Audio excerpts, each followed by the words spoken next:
জীবনে মানসিকভাবে শক্ত হওয়াটা দরকার।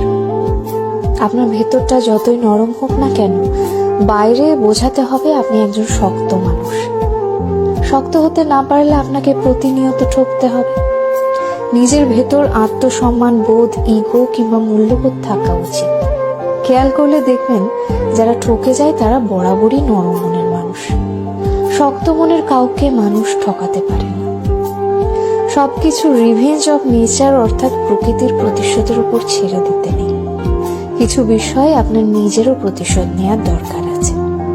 যে আপনাকে যতটুকু অবহেলা করে, কষ্ট দেয়, তাকেও সেই পরিমাণ অবহেলা কিংবা কষ্ট ফিরিয়ে দেওয়া উচিত। জীবনে ভালো থাকার জন্য হলেও একটু কঠোর হওয়া দরকার।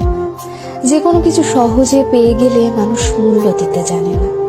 মানুষ হিসেবে আপনি সহজ হতে পারেন, তবে সস্তা কিংবা সহজলভ্য হতে যাবেন না। যে আপনাকে যতটুকু দেবে তাকে ততটুকুই ফিরিয়ে দিতে শিখুন, হোক সেটা আঘাত কিংবা ভালোবাসা।